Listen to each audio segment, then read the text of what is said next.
Friends, स्वागत है आप सबका आपके अपने चैनल रंजन स्टडी में। फ्रेंड्स, आप लोग देख सकते हैं बिहार एडुटेरिया के लिए ये नई वॉल्यूम की बुक आ चुकी है बिहार एसआई के लिए। तो आज हम इस बुक का पहला प्रैक्टिस सेट आज स्टार्ट करेंगे। इसमें टोटल आपके लिए 15 प्रैक्टिस सेट कराए गए हैं। तो मैं आप धीरे धीरे आप लोगों को इस पूरे 15 प्रैक्टिस सेट का आपको वीडियो दे दूंगी। फ्रेंड्स, माफ़ी चाहेंगे, थोड़ा घर से कुछ लोग आ गए थे तो उसमें थोड़ा बिजी हो गए थे, इसलिए 2-3 दिनों से मेरा वीडियो आया नहीं होगा। तो अब आप लोगों को वीडियोस सारे रेगुलर मिलेंगे। तो चलिए स्टार्ट करते हैं आज का ये वीडियो। पहला क्वेश्चन है आज का, सिंधु घाटी सभ्यता के बारे में कौन सा कथन सत्य है? तो इनमें से कौन सा कथन सत्य हो जाएगा? तो पहला ही जो कथन है यहाँ पे सत्य हो जाएगा। सिंधु घाटी सभ्यता के लोग कुछ कपास के उत्पादन करने वाले पहले व्यक्ति थे। तो ये पहला ऑप्शन जो है वो सही हो जाएगा। और सिंधु घाटी सभ्यता ग्रामीण सभ्यता थी, तो ये गलत हो जाएगा। और सिंधु घाटी के लोग कुत्ते, बिल्लियों और घोड़े के बड़े पैमाने पर पालते थे, तो ये भी गलत हो जाएगा। यहाँ के लोग केवल चावल की खेती करते थे, तो ये भी गलत हो जाएगा। ऑप्शन नंबर ए इसका आंसर हो जाएगा। चलिए नेक्स्ट क्वेश्चन पे चलते हैं। अगला है, जैव धर्म के 3 रत्न त्रिरत्न में शामिल है। तो त्रिरत्न में इनमें से कौन कौन सा शामिल हो जाएगा? तो ये हो जाएगा आपका ऑप्शन नंबर सी, सही विश्वास, सही ज्ञान और सही आचरण। ऑप्शन नंबर सी इसका आंसर हो जाएगा। चलिए अगला क्वेश्चन देखते हैं। चोल अभिलेखों के अनुसार जैन संस्थानों को दान में दी जाने वाली भूमि को कहा जाता था। तो दान में दी जाने वाली भूमि को पल्लिच्छा दानम कहा जाता था। ऑप्शन नंबर बी इसका आंसर हो जाएगा। चलिए अगले क्वेश्चन पे चलते हैं। विशाख दत्त द्वारा रचित मुद्रा राक्षस कौन सी भाषा में लिखी गई है? मुद्रा राक्षस जो है वो संस्कृत भाषा में लिखी गई है। ऑप्शन नंबर सी इसका आंसर हो जाएगा। चलिए अगला क्वेश्चन देखते हैं। निम्नलिखित में से किस शासक के शासनकाल में भारत का पहला मुद्रा रुपया मुद्रित हुआ था? तो ये हो जाएगा शेरशाह सूरी के टाइम में इसको मुद्रित किया गया था। चलिए नेक्स्ट है, निम्नलिखित में से किसके शासनकाल में मुगलों और मराठों के बीच द्वंद्व प्रारंभ हुआ था? तो ये औरंगजेब के टाइम में हुआ था। मुगलों और मराठों के बीच लड़ाई शुरू हुई थी। ऑप्शन नंबर डी इसका आंसर हो जाएगा। चलिए अगला है, भारत में किस गवर्नर जनरल को स्थानीय स्वशासन का पिता कहा जाता है? तो स्थानीय स्वशासन का पिता जो है वो रिपन को कहा जाता है। ऑप्शन नंबर ए इसका आंसर हो जाएगा।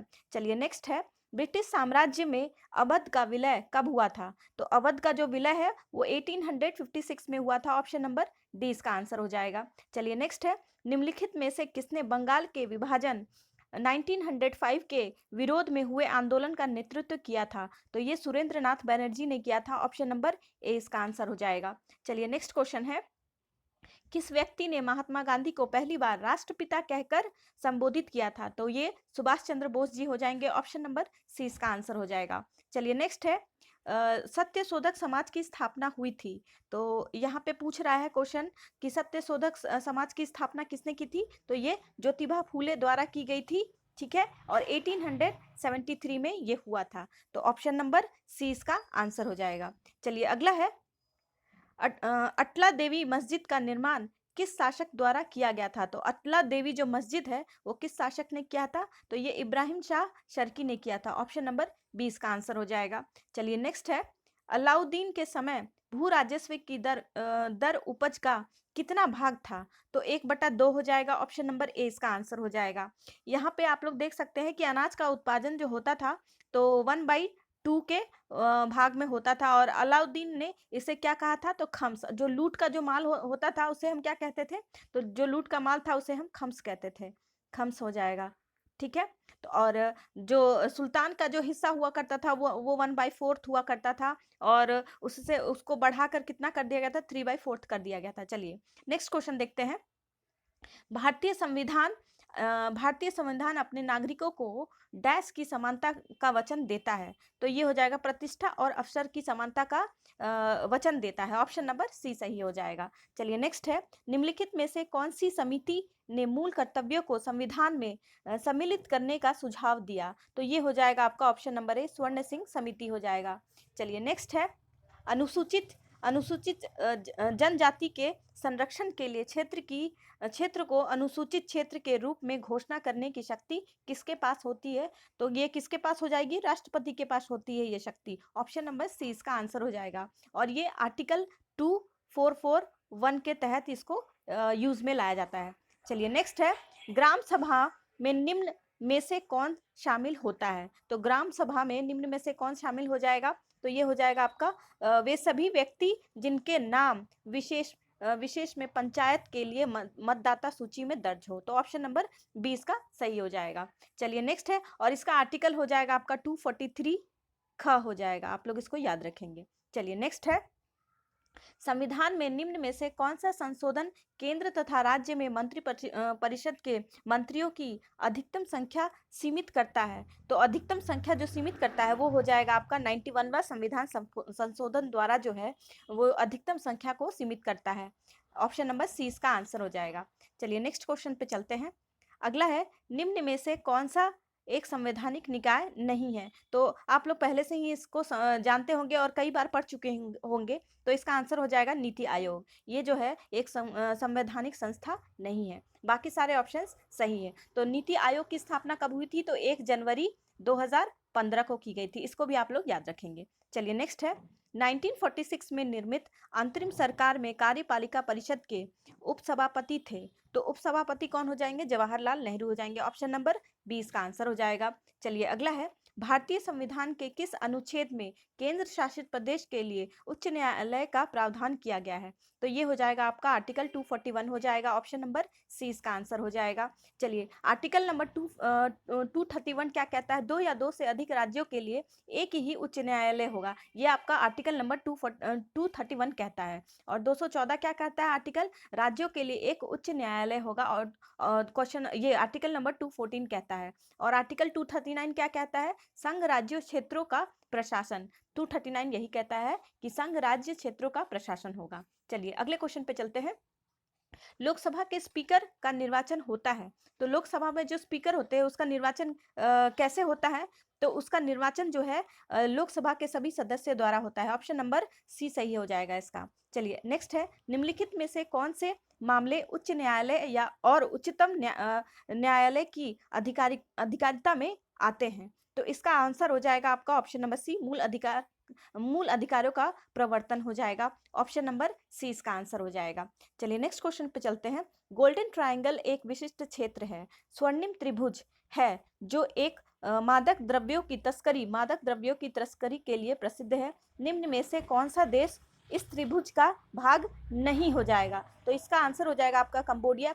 बाकी आपका थाईलैंड है, लाओस है और म्यांमार है, ये शामिल है, और कंबोडिया आपका शामिल नहीं है। तो ऑप्शन नंबर यहाँ पे डी आपका सही हो जाएगा। चलिए नेक्स्ट है, अंतर्राष्ट्रीय प्रवासी दिवस मनाया जाता है। तो अंतर्राष्ट्रीय प्रवासी दिवस जो है वो 18 दिसंबर को मनाया जाता है। ऑप्शन नंबर 20 का राइट हो जाएगा। चलिए नेक्स्ट क्वेश्चन है, लोसुंग त्योहार जो है वो कहाँ के लिए लोकप्रिय है? तो ये जो लोसुंग त्योहार है वो सिक्किम का है। ऑप्शन नंबर 20 का राइट हो जाएगा। चलिए अगला क्वेश्चन है, यूनेक्स कप किस खेल से संबंधित है? तो यूनेस्को कप जो है वो बैडमिंटन से संबंधित हो जाएगा। ऑप्शन नंबर ए इसका राइट हो जाएगा। चलिए अगला है, सूरजताल झील किस राज्य में स्थित है? तो सूरजताल झील जो है वो हिमाचल प्रदेश में हो जाएगा। ऑप्शन नंबर 20 का राइट हो जाएगा। चलिए अगले क्वेश्चन पे चलते हैं। इकोसिस्टम की सही परिभाषा है। तो इकोसिस्टम की जो सही परिभाषा क्या हो जाएगी? तो जीव समुदाय और उनके वातावरण का संतुलन। ऑप्शन नंबर डी सही हो जाएगा यहाँ पे। चलिए अगले क्वेश्चन पे चलते हैं। पारिस्थितिकी संतुलन बनाए रखने के लिए भारत में वन क्षेत्र कितने प्रतिशत होने चाहिए? तो 33.33 हो जाएगा। ऑप्शन नंबर डी इसका राइट हो जाएगा। चलिए नेक्स्ट है, एपीफाइट्स पौधे बहुत अधिक विकसित होने वाले पौधे हैं जो अन्य पौधों पर निर्भर रहते हैं। तो ये क्यों निर्भर रहते हैं? तो ये हो जाएगा आपका यांत्रिक मदद हेतु ये दूसरों पौधे पर निर्भर करते हैं। तो ऑप्शन नंबर सी इसका राइट हो जाएगा। चलिए नेक्स्ट है, निम्नलिखित में से कौन सुमेलित नहीं है? तो यहाँ पे कौन सुमेलित नहीं है ये पूछा गया है।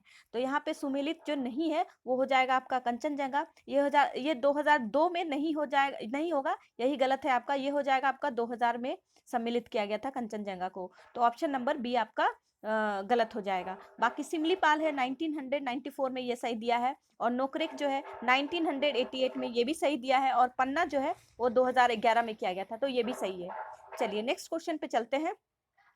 क्षेत्रीय भाषा में निर्णय प्रकाशित करने वाला पहला हाईकोर्ट कौन सा बन गया है? तो पहला हाईकोर्ट जो है वो केरल बन गया है। ऑप्शन नंबर ए इसका राइट हो जाएगा। चलिए नेक्स्ट क्वेश्चन पे चलते हैं। किस राज्य सरकार द्वारा श्वास ऐप जारी किया गया है? तो श्वास ऐप जो है वो तमिलनाडु सरकार द्वारा जारी किया गया है। ऑप्शन नंबर डी इसका राइट हो जाएगा। चलिए नेक्स्ट क्वेश्चन पे चलते हैं। हाल ही में संगम नौसेना अभ्यास का आयोजन भारत के किस देश के साथ किया गया है? तो संगम जो है वो भारत और अमेरिका के साथ किया गया है। ऑप्शन नंबर सी इसका राइट हो जाएगा।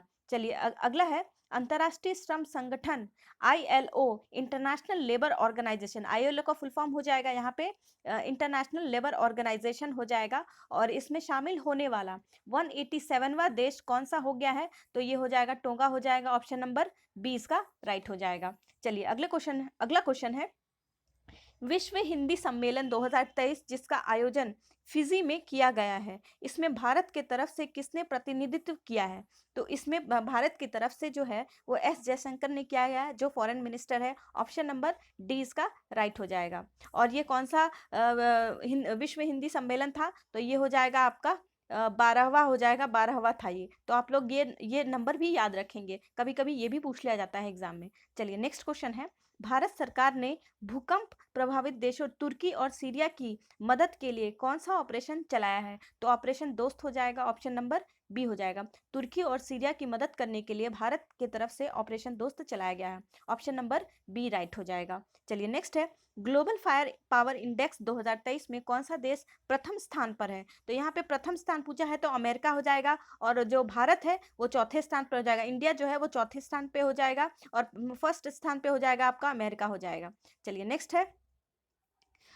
विश्व विगत वर्ष 2023-24 के दौरान देश का जीडीपी विकास दर कितना रहने का अनुमान किया गया है? तो देश का जो जीडीपी है वो 6 से लेकर 6.8 तक रहने का अनुमानित किया गया है। ऑप्शन नंबर बी राइट हो जाएगा। चलिए नेक्स्ट क्वेश्चन है। दूध उत्पादन में भारत का स्थान विश्व में कौन सा है? तो दूध उत्पादन में भारत का जो स्थान हो जाएगा वो पहला हो जाएगा। और इंडिया में अगर पूछेगा तो इंडिया में पहले नंबर पे कौन सा राज्य हो जाएगा? तो ये राजस्थान हो जाएगा। आप लोग इसको याद रखेंगे। चलिए नेक्स्ट है। अर्जुन पुरस्कार 2022 से सम्मानित सूत्री सूत्री अंशु का संबंध किस खेल से है? तो इनका जो संबंध है, इनका संबंध जो है वुशु से हो जाएगा। ऑप्शन नंबर ए इसका सॉरी फ्रेंड्स, इसका ऑप्शन नंबर ए नहीं होगा, ये हो जाएगा आपका कुश्ती से हो जाएगा। तो ऑप्शन नंबर बी राइट हो जाएगा। चलिए नेक्स्ट है।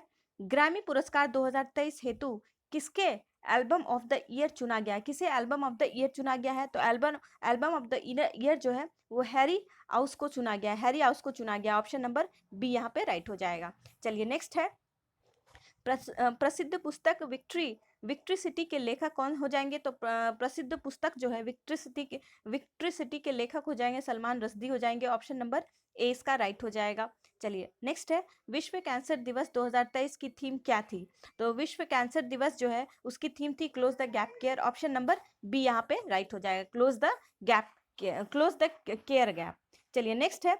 स्टैच्यू ऑफ नॉलेज को स्थापित किया गया है। तो स्टैच्यू ऑफ नॉलेज जो है ये महाराष्ट्र में स्थापित किया गया है। ऑप्शन नंबर ए इसका राइट हो जाएगा। और ये लगभग कितना फुट है? तो ये 70 फुट हो जाएगा। आप लोग याद रखेंगे, फुट हो जाएगा, FOOT फुट होगा, फिट नहीं होगा। 70 फुट इसकी ऊंचाई हो जाएगी। चलिए नेक्स्ट है। जनवरी 2023 में आए रिपोर्ट के अनुसार 2022 में भारत का सबसे प्रदूषित शहर जो है वो कौन सा हो जाएगा? ये नई दिल्ली हो जाएगा। ऑप्शन नंबर ए इसका राइट हो जाएगा। चलिए नेक्स्ट है। निम्नलिखित प्रश्नों में कौन सही सुमेलित नहीं है? यहाँ पे नहीं पूछा है, आप लोग क्वेश्चन में ध्यान रखेंगे कि यहाँ पे कौन सही सुमेलित नहीं है। तो इसका आंसर हो जाएगा ऑप्शन नंबर डी हो जाएगा। महाराष्ट्र जो है गणेश लाल, तो यही आपका सही सुमेलित नहीं है। बाकी अरुणाचल प्रदेश कैरी परनाइक ये सही हो जाएगा। और मेघालय फागू चौहान ये भी सही हो जाएगा। यहाँ पे राज्य और राज्यपाल के नाम दिए हुए हैं। और झारखंड की CP राधा कृष्णन हो जाएंगे। तो ये तीनों सही है। ऑप्शन नंबर डी जो है ये गलत है। ये आपका गलत दिया हुआ है। तो यहाँ पे हो जाएगा रमेश बैस हो जाएगा। महाराष्ट्र के कौन हो जाएंगे? तो रमेश बैस हो जाएंगे। आप लोग इसको याद रखेंगे। चलिए नेक्स्ट है। हाल ही में तुलसीदास बलराम का निधन हो गया है। हाल ही में तुलसीदास बलराम का निधन हो गया है। इनका संबंध किस क्षेत्र से था? तो इनका संबंध जो है वो खेल से हो जाएगा। ऑप्शन नंबर ए इसका राइट हो जाएगा। चलिए नेक्स्ट है। भारतीय प्रतिस्पर्धा आयोग के नए अध्यक्ष कौन बने हैं? तो नए अध्यक्ष जो है वो संगीता वर्मा बन गए हैं। ऑप्शन नंबर ए इसका राइट हो जाएगा, संगीता वर्मा। चलिए नेक्स्ट है, अंतर्राष्ट्रीय धर्म धम सम्मेलन का उद्घाटन कहाँ किया गया है? तो इसका उद्घाटन जो है वो भोपाल में किया गया है। ऑप्शन नंबर ए इसका राइट हो जाएगा। चलिए अगला है, हाल ही में दयानंद सरस्वती की कौन सी जयंती मनाई गई है? तो दयानंद सरस्वती की जो है वो 200वीं जयंती मनाई गई है। ऑप्शन नंबर बी इसका राइट हो जाएगा, 200वां इनका जयंती मनाया गया है। चलिए नेक्स्ट है, हाल ही में किसके द्वारा दुनिया के सबसे लंबे प्लेटफॉर्म का उद्घाटन हुबली में किया गया है? तो हुबली में जो उद्घाटन किया गया है वो जो है नरेंद्र मोदी जी ने किया है। ऑप्शन नंबर ए इसका राइट हो जाएगा। चलिए नेक्स्ट क्वेश्चन है, नेपाल के नए राष्ट्रपति कौन बन गए हैं? तो नेपाल के जो राष्ट्रपति है वो रामचंद्र पौंडेल बन गए हैं। ऑप्शन नंबर ए इसका राइट हो जाएगा। ये आप लोग ध्यान रखेंगे, ये नेपाल के नए राष्ट्रपति बन गए रामचंद्र पौंडेल। चलिए नेक्स्ट है, हाल ही में किस देश में याओसांग उत्सव मनाया गया है? याओसांग जो उत्सव है वो मणिपुर में मनाया गया है। ऑप्शन नंबर 20 का राइट हो जाएगा। चलिए नेक्स्ट है, महाराष्ट्र भूषण पुरस्कार 2022 से किसे सम्मानित किया गया है? तो इसका हो जाएगा आपका ऑप्शन नंबर ए हो जाएगा, अप्पा साहेब धर्माधिकारी हो जाएगा। ऑप्शन नंबर ए इसका राइट हो जाएगा। चलिए अगले क्वेश्चन पे चलते हैं, वंदे भारत ट्रेन का संचालन करने वाली पहली महिला ड्राइवर कौन बन गई है? तो ये हो जाएगा आपका सुरेखा यादव हो जाएगी। ऑप्शन नंबर 20 का राइट हो जाएगा। चलिए अगला है, रबी फसल की बुआई की जाती है। तो रबी फसल की बुआई कब की जाती है? अक्टूबर से नवंबर तक की जाती है। ऑप्शन नंबर 20 का राइट हो जाएगा।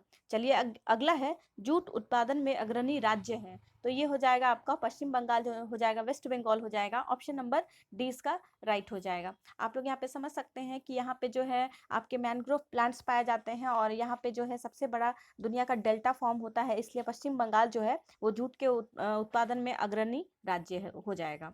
चलिए नेक्स्ट है, किस भारतीय राज्य की अधिकतम सीमा म्यांमार से लगती है? तो म्यांमार की अधिकतम सीमा जो है वो अरुणाचल प्रदेश से लगती है। ऑप्शन नंबर ए इसका राइट हो जाएगा। चलिए नेक्स्ट है, भारत के उत्तरी मैदानों में शीत ऋतु में वर्षा होती है। तो भारत के उत्तरी मैदानों में जो शीत ऋतु के टाइम जो वर्षा होती है वो किस कारण होती है? तो ये वेस्टर्न डिस्टर्बेंस के कारण होती है, पश्चिमी विक्षोभ जिसे हम कहते हैं।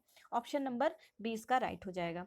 चलिए नेक्स्ट है, कॉफ़ी पोर्ट के नाम से जाना जाता है। तो कॉफ़ी पोर्ट को हम सेंटोस के नाम से जानते हैं। ऑप्शन नंबर 20 का राइट होगा। चलिए नेक्स्ट है, नंदा देवी चोटी किस हिमालय का भाग है? नंदा देवी जो है वो कुमाऊं हिमालय का भाग है। नंदा देवी जो चोटी है वो कुमाऊं हिमालय का भाग हो जाएगा। चलिए नेक्स्ट है, द्वीपों का समूह लक्षद्वीप है। तो द्वीपों का जो समूह लक्षद्वीप जो है वो प्रवाल द्वारा निर्मित है। ऑप्शन नंबर ए इसका राइट हो जाएगा। लक्षद्वीप जो है वो कोरल रीफ के द्वारा बनाया गया है, इसलिए ऑप्शन नंबर ए इसका आंसर हो जाएगा। चलिए नेक्स्ट है, दूध गंगा निम्नलिखित में से किसकी सहायक नदी है? दूध गंगा जो है वो चिनाब की सहायक नदी हो जाएगी। ऑप्शन नंबर इसका सी राइट हो जाएगा। चलिए नेक्स्ट है, भार का एसआई मात्रक है। तो भार मतलब होता है भार मतलब होता है वेट होता है, तो इसका एसआई यूनिट हो जाएगा न्यूटन हो जाएगा। ऑप्शन नंबर इसका सी इसका राइट हो जाएगा। ऑप्शन नंबर सी ये राइट हो जाएगा। चलिए अगले क्वेश्चन पे चलते हैं। चलिए अगला क्वेश्चन है, निम्नलिखित में से कौन सा यंत्र समुद्र के स्तर से ऊपर की वस्तुओं को देखने के लिए पनडुब्बी में प्रयोग किया जाता है? तो ये आपका हो जाएगा पेरिस्कोप हो जाएगा। ऑप्शन नंबर बी यहाँ पे राइट हो जाएगा, पेरिस्कोप इसका आंसर हो जाएगा। चलिए नेक्स्ट है, यदि कार्य का मान धनात्मक हो तो जिस निकाय का कार्य हो रहा है क्या प्रभाव पड़ेगा? तो इसका क्या प्रभाव पड़ेगा?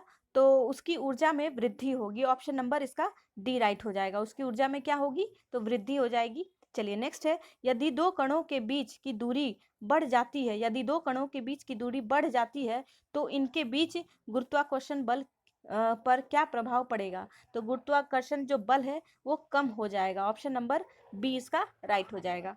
चलिए अगला है, उत्प्रेक्षा बल और भार कार्य करते हैं। तो उत्प्रेक्षा बल और ये जो भार है वो कार्य करते हैं विपरीत दिशा में कार्य करते हैं। ऑप्शन नंबर डी इसका राइट हो जाएगा। चलिए नेक्स्ट है, निम्न में से क्या तरंग की विशेषता नहीं है? यहाँ पे विशेषता नहीं जो है वो पूछा गया है, तो इसका आंसर हो जाएगा आपका ऑप्शन नंबर डी हो जाएगा, माध्यम मतलब मीडियम जो है ये इसका आंसर हो जाएगा। चलिए नेक्स्ट है, निम्नलिखित में से कौन सा विकल्प रासायनिक परिवर्तन है। तो इनमें से कौन सा विकल्प है जो केमिकली चेंज हो रहा है? रासायनिक मतलब होता है केमिकल चेंज हो रहा है। तो दूध का दही में परिवर्तन होना क्या है? ये केमिकल चेंज हो जाएगा। ऑप्शन नंबर ए सही हो जाएगा। शुष्क बर्फ का सब्लिमेशन, ये आपका फिजिकल चेंज हो जाएगा। रेत का पानी में घुलना, तो ये भी फिजिकल चेंज होगा। और चीनी का पानी में घुलना, ये भी फिजिकल चेंज हो जाएगा। ऑप्शन नंबर ए इसका राइट हो जाएगा। चलिए नेक्स्ट क्वेश्चन है, निम्नलिखित में से किसने परमाणु की अविभाज्यता के बारे में बताया है? तो अविभाज्यता के बारे में जो है वो डाल्टन ने बताया है। ऑप्शन नंबर ए इसका राइट हो जाएगा। चलिए नेक्स्ट है, निम्नलिखित में से कौन सा सामान्य तापमान पर द्रव्य अवस्था में होता है? तो सामान्य तापमान पर द्रव्य अवस्था में इनमें से कौन हो जाएगा? तो ये गैलियम हो जाएगा। ऑप्शन नंबर ए इसका राइट हो जाएगा। चलिए अगला है, निम्नलिखित में से कौन सा किसी धातु का इलेक्ट्रॉनिक विन्यास नहीं है? यहाँ पे नहीं है पूछा गया है, तो ये हो जाएगा आपका ऑप्शन नंबर बी 2-6 हो जाएगा। ये जो है किसी धातु का इलेक्ट्रॉनिक विन्यास मतलब इलेक्ट्रॉनिक बैलेंस जो होता है ये नहीं है। ये भी सही हो जाएगा, ये भी सही होगा, ये भी सही हो जाएगा। 2 और 6 जो है वो ऑक्सीजन का है, और वो ये क्या है? ये एक गैस है। और 2 और 1 जो है, ये 2 और 1 ऑप्शन नंबर ए ये लिथियम का हो जाएगा, और ये एक धातु है। और 281 जो है ये सोडियम का हो जाएगा, ये भी एक धातु है। और 283 जो है वो एल्यूमिनियम का हो जाएगा, और ये भी एक धातु है। तो ऑप्शन नंबर बी जो है 2 और 6 जो है ये ऑक्सीजन है, ये ऑक्सीजन एक गैस है। तो चलिए अगले क्वेश्चन पे चलते हैं। निम्नलिखित में से किसे एक तत्व के भार की तुलना में एक मूल विशेषता माना जाता है? तो एक मूल विशेषता जो है वो परमाणु क्रमांक हो जाएगा। ऑप्शन नंबर डी ये राइट हो जाएगा। चलिए नेक्स्ट है, ऑक्सीकरण प्रतिक्रिया में निम्नलिखित में से क्या होता है? तो इलेक्ट्रॉनिक में कमी होती है। ऑप्शन नंबर बी राइट हो जाएगा। क्या होगी यहाँ पे? इलेक्ट्रॉन में कमी हो जाएगी। चलिए नेक्स्ट क्वेश्चन पे चलते हैं। अगला है, यदि किसी लवण का पीएच मान 0 है तो वह डैश का लवण होता है। तो इसका आंसर हो जाएगा आपका ऑप्शन नंबर ए सशक्त एसिड और कमजोर बेस हो जाएगा। सशक्त एसिड मतलब स्ट्रॉन्ग एसिड हो जाएगा, और वीक बेस हो जाएगा। इसका ऑप्शन नंबर ए इसका राइट हो जाएगा। चलिए नेक्स्ट है, जलीय विलयन में किसी अम्ल या क्षार में क्या परिवर्तन होता है? तो यहाँ पे क्या परिवर्तन हो जाएगा? तो क्षार जल में OH- आयन निर्मित करते हैं। तो ऑप्शन नंबर ए इसका राइट हो जाएगा। फ्रेंड्स, ये ऐसे क्वेश्चंस हैं जो आप बार बार देखेंगे तभी ये आपको याद होगा। ये बहुत ही कम रेयर क्वेश्चंस है, ये कभी कभी ही पूछे जाते हैं, और खासकर ये दरोगा में ही पूछा जाता है। तो ऐसे क्वेश्चंस को आप लोग याद कर लीजिए, और इसका कोई ऑप्शन नहीं है। अब इसको जानने के लिए आप लोग अब जब केमिस्ट्री पूरा पढ़ने जाएंगे तभी आपको ये सब पता चलेगा। थोड़ा बहुत ऊपर ऊपर नॉलेज रखिए और बस इस क्वेश्चन को इसी तरह कर लीजिए। चलिए अगला क्वेश्चन है, उन निष्क्रिय गैसों का क्या नाम है जिसे आधुनिक आवर्त सारिणी में पहले आवर्त में रखा गया है? तो इसका हो जाएगा, आपका आंसर हो जाएगा हीलियम हो जाएगा। ऑप्शन नंबर बी इसका राइट हो जाएगा। चलिए नेक्स्ट क्वेश्चन है, अधातुओं का व्यापक उपयोग निम्न में से किसमें होता है? तो अधातुओं का व्यापक उपयोग जो है वो खाद्य में होता है। ऑप्शन नंबर बी हो जाएगा इसका राइट आंसर, खाद्य में होता है। चलिए नेक्स्ट है, कास्टिक सोडा का रासायनिक नाम क्या हो जाएगा? तो कास्टिक सोडा का रासायनिक नाम हो जाएगा आपका सोडियम हाइड्रोक्साइड हो जाएगा। ऑप्शन नंबर डी इसका राइट हो जाएगा, सोडियम हाइड्रोक्साइड हो जाएगा। सोडियम कार्बोनेट वॉशिंग सोडा को बोलते हैं, और सोडियम क्लोराइड जो है वो साधारण नमक को बोलते हैं, और सोडियम थायोसल्फेट जो है फोटोग्राफी में प्रयोग किया जाता है। सोडियम थायोसल्फेट जो है ये फोटोग्राफी में यूज किया जाता है। चलिए अगला है, हिमेटोलॉजी का अध्ययन निम्नलिखित में से किससे संबंधित है? हिमेटोलॉजी जो है वो ब्लड से संबंधित है, ये ब्लड की स्टडी के लिए किया जाता है। ऑप्शन नंबर ए इसका राइट हो जाएगा। चलिए नेक्स्ट है, पानी की कमी के कारण कोशिका में संकुचित भित्ति से अलग होने की प्रक्रिया को क्या कहा जाता है? तो इसको प्लाज्मोलिसिस कहा जाता है, प्लाज्मोलाइसिस कहा जाता है। ऑप्शन नंबर डी इसका राइट हो जाएगा, प्लाज्मोलिसिस हो जाएगा। ऑप्शन नंबर डी इसका राइट हो जाएगा। चलिए अगला है, हमारे शरीर में वसा संचायन ऊतक कौन सा है? तो ये हो जाएगा आपका एडिपोस टिश्यू हो जाएगा। ऑप्शन नंबर ए इसका राइट हो जाएगा, एडिपोस टिश्यू मतलब ऊतक टिश्यूज को बोलते हैं, एडिपोस टिश्यूज इसका आंसर हो जाएगा। चलिए नेक्स्ट है, स्थायी ऊतकों के निर्माण के लिए एक स्थायी संरचना, आकार और क्रिया अपनाने की प्रक्रिया को क्या कहा जाता है? तो इसको हम विभेदन कहते हैं। ऑप्शन नंबर डी इसका राइट हो जाएगा। चलिए नेक्स्ट है, पादपों में सबसे प्रचुर मात्रा में उपस्थित तत्व है, तो ये आपका हो जाएगा कार्बन हो जाएगा, ऑप्शन नंबर सी इसका राइट हो जाएगा। चलिए नेक्स्ट है, निम्नलिखित में से किसने सजीव वस्तुओं में लक्षणों की अनुवांशिक के सिद्धांतों के प्रतिपादन में योगदान दिया, तो ये हो जाएगा आपका ग्रेगर मेंडल हो जाएगा, ऑप्शन नंबर सी इसका राइट हो जाएगा। चलिए नेक्स्ट है, जोक निम्नलिखित में से किस संघ से संबंधित है, तो जोक जो है इनमें से कौन से फाइलम में आता है ये आपको बताना है, तो ये हो जाएगा आपका एनिलिडा के अंदर आता है, ऑप्शन नंबर ए जो है इसका राइट हो जाएगा। जोक जो है अर्थवर्म जिसको हम कहते हैं जोक, ये आपका एनिलिडा में मतलब फैमिली में आता है। चलिए नेक्स्ट है, निम्नलिखित में से किसमें हेमेटोड हेमोडोंट दांत पाए जाते हैं, किसमें होमोडोंट दांत पाए जाते हैं, तो ये आपका हो जाएगा मछली में पाए जाते हैं होमोडोंट दांत, ऑप्शन नंबर ए इसका राइट हो जाएगा। चलिए अगला है, मनुष्यों के पाचन तंत्र में उत्सर्जित अम्ल कौन सा होता है, तो ये हो जाएगा आपका हाइड्रोक्लोरिक एसिड हो जाएगा, ऑप्शन नंबर डी इसका राइट हो जाएगा। चलिए अगले क्वेश्चन पे चलते हैं, निम्नलिखित में से कौन सा रोग विषाणु जनित नहीं है, तो विषाणु जनित नहीं है पूछा गया है, यहाँ पे आप लोग ध्यान रखेंगे नहीं पूछा गया है, तो ये तपेदिक हो जाएगा, ऑप्शन नंबर बी राइट हो जाएगा। चलिए नेक्स्ट है, 1949 में भारत सरकार द्वारा नियुक्त राष्ट्रीय आय समिति का अध्यक्ष निम्नलिखित में से कौन था, तो ये हो जाएगा PC Mahalanobis, option number B इसका राइट हो जाएगा। फ्रेंड्स, अगर आप लोगों ने हमारे चैनल को सब्सक्राइब नहीं किया है तो प्लीज़ से सब्सक्राइब कर लिए, और हाथ जोड़कर आप लोगों से निवेदन है कि प्लीज़ से हमारे चैनल को सब्सक्राइब कर लीजिए, और अब अपने बहुत सारे फ्रेंड्स को, जितने भी आपके फ्रेंड्स हैं इन सबों को शेयर करिए। फ्रेंड्स, आप लोगों का सपोर्ट ही है जिसके कारण हम यहाँ तक पहुँच पाए, और आप लोगों के सपोर्ट के बगैर हमारा सब्सक्राइबर भी पूरा कंप्लीट नहीं होगा, तो प्लीज़ फ्रेंड्स आप लोगों से रिक्वेस्ट है कि प्लीज़ हमारे चैनल को सपोर्ट कीजिए। चलिए अगले क्वेश्चन पे चलते हैं। नेक्स्ट है, national academy of agriculture research management स्थित है, जिसको हम NAARM कहते हैं, तो ये कहाँ हो जाएगा, ये हैदराबाद में हो जाएगा। National academy of agriculture research management जो है वो कहाँ पे है, तो ये हैदराबाद में हो जाएगा। चलिए नेक्स्ट है, निम्नलिखित कीमत सूचकांक में से केंद्र सरकार के कर्मचारियों की मजदूरी में क्षतिपूर्ति हेतु किसका प्रयोग किया जाता है, तो क्षतिपूर्ति हेतु जो है औद्योगिक कर्मियों के लिए उपभोक्ता कीमत सूचकांक जो है वो उपयोग किया जाता है, ऑप्शन नंबर 20 का राइट हो जाएगा। चलिए नेक्स्ट है, ये आपका मैथ्स है और इसका आंसर आप लोगों को हम बता देते हैं, तो इसका आंसर हो जाएगा आपका ऑप्शन नंबर ए हो जाएगा, 2:3 हो जाएगा, आप लोग इसको सॉल्व करके देख लीजिएगा। चलिए नेक्स्ट है, इसका आंसर हो जाएगा आपका ऑप्शन नंबर डी हो जाएगा, 15 मिनट इसको आप लोग सॉल्व करेंगे तो इसका आंसर 15 मिनट आएगा।